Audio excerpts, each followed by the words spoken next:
Long ago in the land of Israel, there was a young shepherd boy named David. He was the youngest son in his family and spent his days caring for sheep. Though he was young, David loved God deeply and trusted him with all his heart. At that time, the people of Israel were at war with the Philistines. The Philistines had a giant warrior named Goliath. Goliath was over 9 feet tall and wore heavy bronze armor. Every day he stood before the Israelite army and shouted, "Choose a man to fight me. If he defeats me, we will serve you. But if I defeat him, you will serve us." The Israelites were terrified. Even King Saul and his strongest soldiers were afraid to face Goliath. One day, David's father sent him to bring food to his older brothers who were serving in the army. When David arrived at the battlefield, he heard Goliath mocking God and challenging Israel. David was shocked and asked, "Why is no one fighting him?" The soldiers laughed at David because he was just a boy.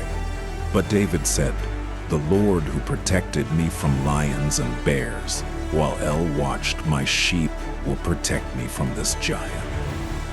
When King Saul heard this, he called David. Saul offered him armor and a sword, but David refused because they were too heavy and unfamiliar.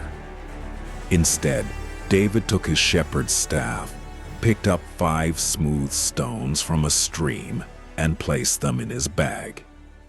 In his hand, he carried only his sling. As David walked toward him, laughed. "Am I a dog that you come at me with sticks?" he shouted. But David answered boldly, "You come against me with sword and spear, but I come against you in the name of the Lord Almighty. Today the Lord will deliver you into my hands." Then David ran quickly toward Goliath.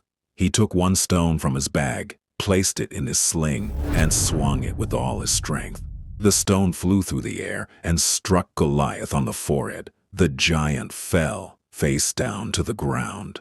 The Philistine army was stunned. Their mighty warrior had been defeated, not by a strong soldier, but by a young shepherd who trusted God. The Israelites shouted with joy and chased the Philistines away. David's victory showed everyone an important truth. With God, nothing is impossible. It was not David's strength, his weapon, or his age that won the battle. It was his faith in God. The story of David and Goliath teaches us that no problem is too big when we trust in God. Even the smallest person can do great things when God is on their side.